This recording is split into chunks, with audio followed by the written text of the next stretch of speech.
Bien, luego de haber visto ginecología infanto-juvenil, esta clase es parte de la anterior. Ocurre que por una cuestión de espacio y del aula virtual la hemos separado. La primera la dio, como ustedes vieron, la doctora Arrupe, que ella es especialista en ginecología infanto-juvenil también, además de ser ginecóloga, y tiene vasta experiencia. Por eso hemos hecho una clase un poquito más prolongada de ginecología infanto-juvenil de lo que estaba programado. Así que bueno, ahora les voy a hablar un poco de las alteraciones del desarrollo, lo básico que ustedes tienen que conocer en el transcurso de esta materia.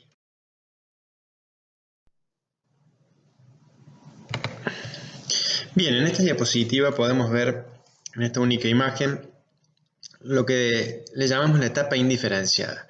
Es decir, que tenemos los conductos de Wolff y los conductos de Müller, que son estos que están por dentro, los mesonéfricos y paramesonéfricos, las gónadas primitivas, y luego de esto va a ocurrir la diferenciación.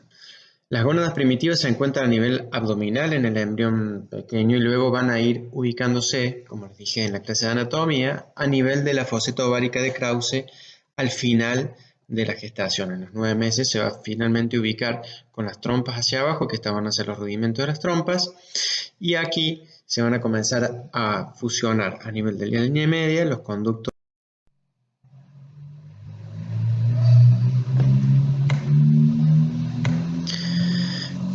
Bien, en esta diapositiva ustedes pueden ver de izquierda a derecha cómo es el desarrollo de los órganos genitales internos en el embrión y luego en el feto, hasta el periodo neonatal. Lo que pueden ver a las 9 semanas, que ya es un periodo diferenciado, la fusión inicial de los conductos de Müller a nivel de la línea media, uniéndose hacia abajo con la cloaca, que luego será el seno urogenital, dando la porción caudal de la vagina, generalmente el tercio inferior o la mitad inferior de la vagina.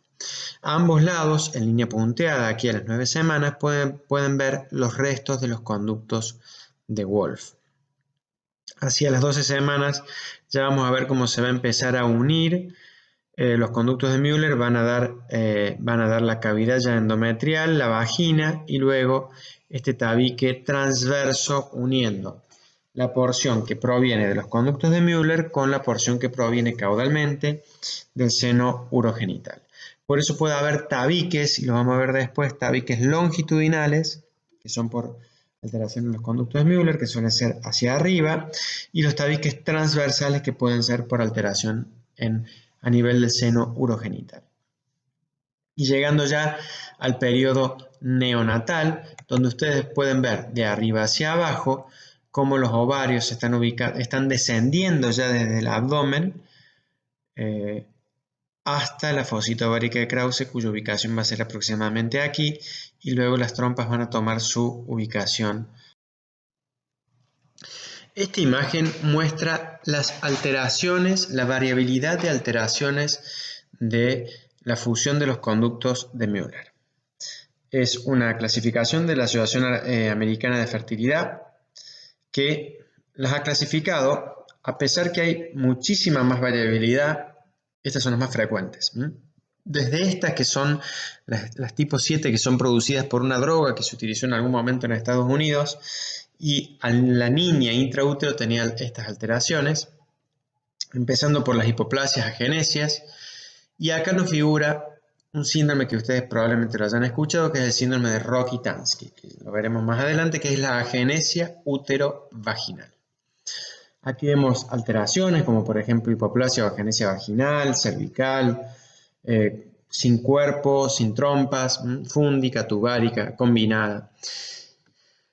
A mí la que más me va a interesar que ustedes se lleven como concepto es diferenciar esta, que es el tabique uterino, es decir, que por la mala fusión de los conductos de Müller quedó un tabique en la cavidad endometrial, y estas dos, una que es el útero didelfo, bidelfo o útero doble verdadero, porque tiene dos cuerpos, dos cuellos y dos trompas totalmente separados, con una vagina, o pueden inclusive haber un tabique vaginal y ser dos vaginas separadas. Y esta otra diferenciación, que es el útero con dos cuernos, que es un solo útero, pero que los dos cuernos están visiblemente separados. ¿Por qué les genero más importancia a estas tres posibilidades de alteraciones en los conductos de Müller. Porque hay que ver cuando tenemos un caso si hay que tratarlo o no. Este caso es el más habitual de las alteraciones de las funciones de los conductos de Müller que tratamos. Se opera hoy en día por vía histeroscópica, es decir, por endoscopia. Por vía vaginal se coloca, atravesando el cuello, se coloca un endoscopio y se secciona el tabique.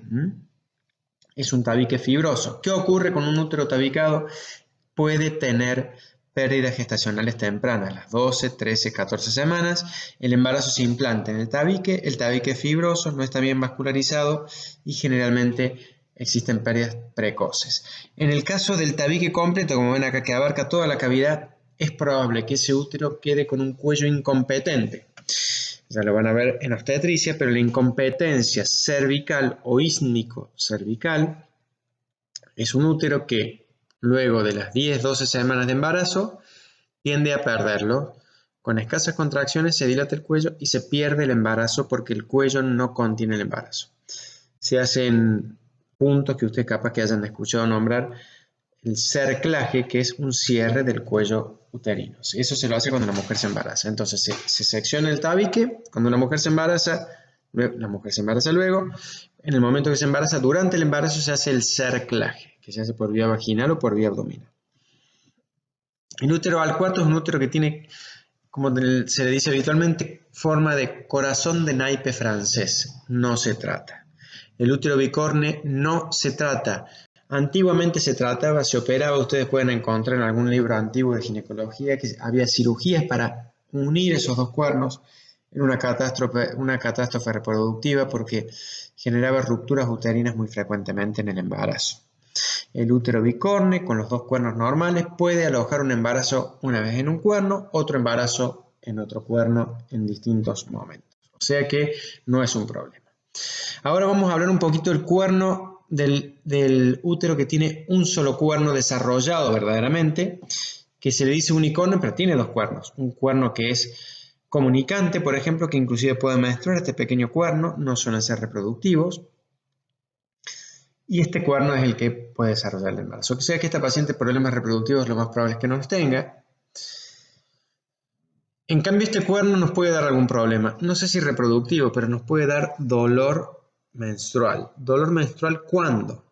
Al poco tiempo que la niña ha comenzado a menstruar, poco tiempo después de la menarca, puede dar dolores cíclicos cuando menstrua, porque aquí ese cuerno empieza a menstruar y a acumular sangre, generando una hematometra de la mitad de un hemiútero. Una hematometra que luego debe ser intervenida al poco tiempo porque genera dolores muy importantes.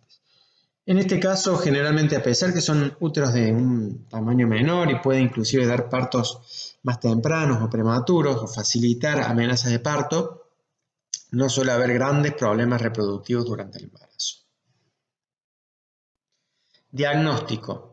¿Cómo hacemos el diagnóstico? Bien, a la izquierda aquí ustedes tienen una histerosalpingografía, que es un método que coloca una cánula en el cuello uterino, se instila una solución de un método de contraste, un medio de contraste, y se realizan placas seriadas. Probablemente lo hayan mencionado en diagnóstico por imagen. La cuestión es que se utiliza este estudio eminentemente para evaluar la permeabilidad de las trompas. En las alteraciones del desarrollo de los conductos de Müller nos puede servir para ver si tiene dos cavidades, que de hecho las tiene, pero no nos sirve para ver lo más importante que nosotros queremos saber, si esa mujer tiene un tabique o tiene un útero bicorne o un útero bidelfo. Acá nosotros, porque la imagen es exactamente la misma, porque a nivel de la cavidad se ve exactamente la misma imagen. Lo que solemos hacer es una ecografía 3D, que acá nos muestra un útero doble verdadero, que tiene dos vaginas, dos cuellos y dos cuernos, y esa paciente no va a ser tratada. O sea, reitero, es fundamental el diagnóstico diferencial entre si es un útero bicorne o un útero tabicado. ¿Por qué? Porque el cirujano ingresa por abajo y no sabe si acaba de seccionar un tabique o finalmente va a terminar perforando un útero bicorne. O sea que es muy importante el diagnóstico. Y además de la histerosalpingografía que ven aquí, de la ecografía 3D que ven aquí, vamos a utilizar sí o sí si se puede, si está disponible, si la paciente puede acceder a una resonancia magnética de pelvis. A la izquierda, ustedes ven un caso que no es quirúrgico. ¿Por qué? Porque es un útero bicorne. Fíjense ustedes, aquí se ve claramente la mueca del útero bicorne. ¿Cómo es ese fondo? Es un fondo cóncavo, útero bicorne. Si ese fondo es convexo o levemente cóncavo, porque a veces puede haber una pequeña depresión, pero nos damos cuenta que el fondo es único, no hay dos fondos como en este caso. Ese caso es un caso que no es quirúrgico, que es quirúrgico, perdón. ¿Por qué es quirúrgico? Porque es un tabique y tenemos que formar una cavidad normal sin tabique. Entonces, a la izquierda un caso no quirúrgico como un útero bicorne, concepto fundamental de esta clase, y el útero que tiene una alteración de la fusión de los conductos de Müller, que es quirúrgico, es el útero que tiene un tabique, ya sea un tabique corto, como en este caso, o un tabique que pueda abarcar hasta la vagina incluida. ¿Cómo lo tratamos? Con una histeroscopía. Si ustedes ven un libro histórico de ginecología, van a ver que había cirugías a cielo abierto para seccionar estos tabiques. Esta cirugía fue reemplazada por una vía muy poco agresiva, que es la vía endoscópica, pacientes que nosotros las internamos ese mismo día, seccionamos el tabique y a la tarde se puede ir a su casa sin mayores complicaciones. ¿Qué complicación tiene toda cirugía uterina amplia, como era esta cirugía del tabique, que habría que abrir el útero y seccionar el tabique de la cavidad endometrial? Ruptura uterina durante el embarazo. Entonces tengamos en cuenta que cada vez los tratamientos son menos agresivos con la misma efectividad. Eso es lo que se busca, sobre todo en estos casos que son pacientes que buscan embarazo y probablemente ya hayan perdido uno.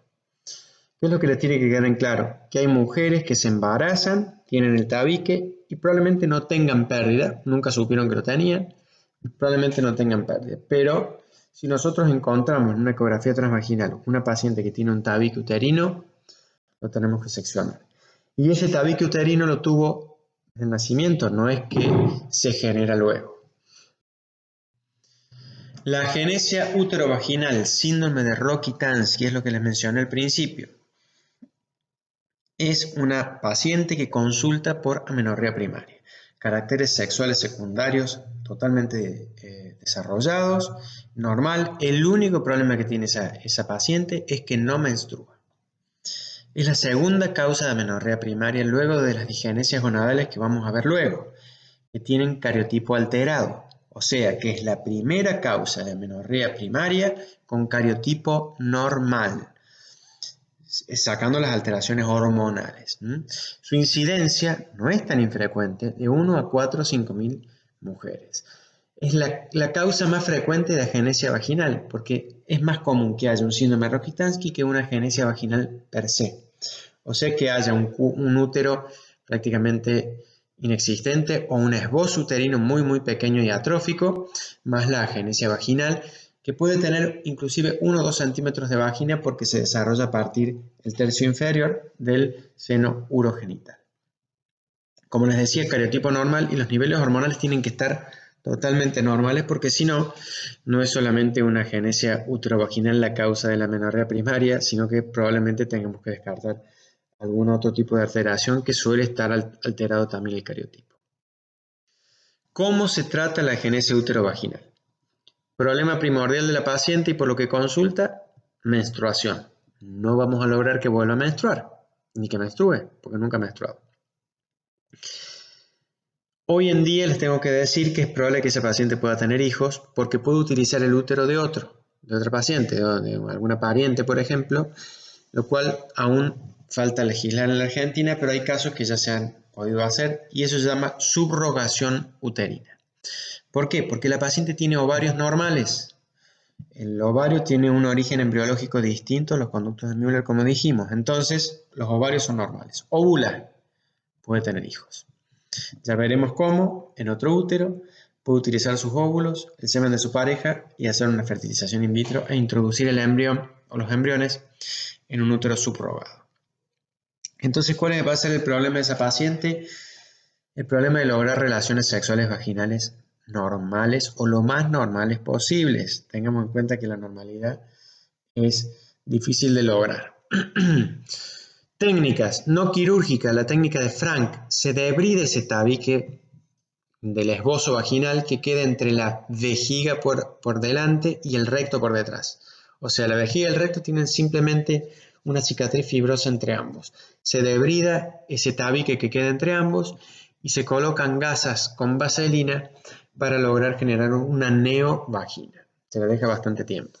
Tengan en cuenta que todos estos tratamientos, salvo uno en particular, el resto la paciente deberá utilizar sí o sí tutores vaginales para que no se cierre esa neovagina. Es decir que generalmente nosotros referimos que estas pacientes tienen que hacerse la intervención para la neovagina cuando se está teniendo relaciones sexuales.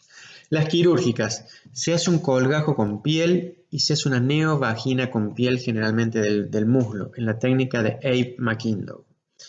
La técnica de Pratt con los sigmoides o también la técnica de... Hay otro tipo de técnicas que también se hacen con otras porciones del intestino, como por ejemplo la técnica de Baldwin, con ciego.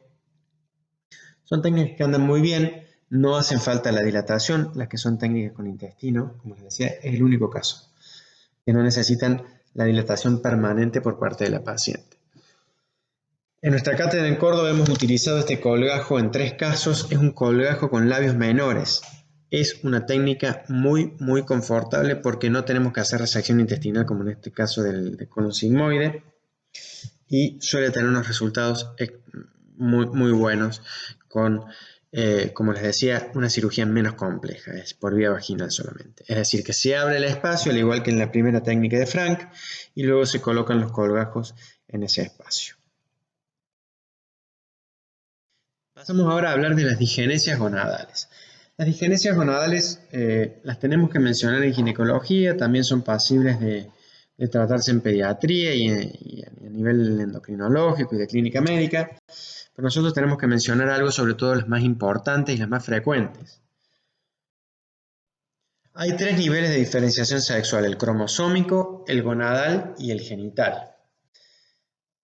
Vamos a hablar de los trastornos, anomalías que hay en la diferenciación sexual y de acuerdo al cariotipo los vamos a clasificar en anomalías en los cromosomas sexuales, cariotipo femenino, 46XX, o cariotipos masculinos como el 46XY.